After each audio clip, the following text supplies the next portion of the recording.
नमस्कार फ्रेंड्स, मैं डॉक्टर सुधीर मिश्रा। आप सभी का स्वागत है गुरुकुलम काशी में। आज जो है हम लोग पढ़ेंगे, जानेंगे कि नॉन कोऑपरेशन मूवमेंट क्या था। आप इसको हिंदी में जानते हैं कि इसको असहयोग आंदोलन कहते हैं। और असहयोग आंदोलन हमारे यहाँ कब प्रारंभ हुआ, किसके द्वारा प्रारंभ हुआ और इसको प्रारंभ करने का उद्देश्य क्या था, इन सब महत्वपूर्ण विषयों पर हम इस पे चर्चा करेंगे और इसको अच्छे से समझने का प्रयास करेंगे। सबसे पहले तो आप जान लीजिए, हमारे यहाँ जितने भी राष्ट्रीय आंदोलन हुए या चलाए गए, उसमें सबसे सक्रिय रोल जो है मोहनदास करमचंद गांधी, जिनको हम महात्मा गांधी के नाम से जानते हैं, उनका बहुत ही सक्रिय भूमिका थी। और उन्हीं के द्वारा 1 अगस्त 1920 में असहयोग आंदोलन प्रारंभ किया गया, जिसका उद्देश्य था कि जो अंग्रेज थे, जो ब्रिटिशर्स थे, उनका अत्याचार डे बाय डे बढ़ता जा रहा था भारत में। और उससे जो है तंग आकर, या उससे कह दीजिए प्रभावित होकर, यह जो है आंदोलन 1 अगस्त 1920 को प्रारंभ किया गया गांधी जी द्वारा। और इस आंदोलन का उद्देश्य ये था कि यह आंदोलन जो है, अगर अंग्रेजों का शासन हमारे देश में है तो ये उनकी वजह से नहीं है, ये हमारे सहयोग की वजह से।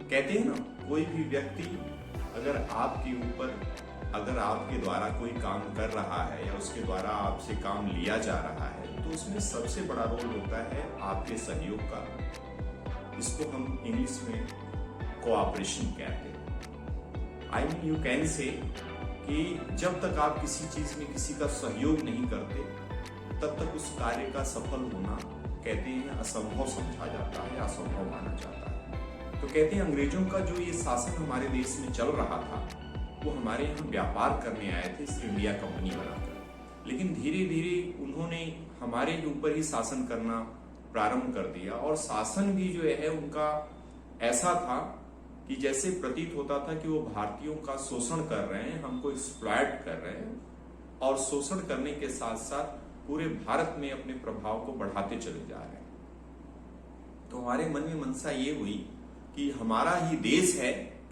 और शासन दूसरे लोग कर रहे हैं और उसमें हम उनका सहयोग कर रहे हैं। तो इस आंदोलन का प्रमुख उद्देश्य ही था कि हम क्या करेंगे, अंग्रेजों का असहयोग करेंगे।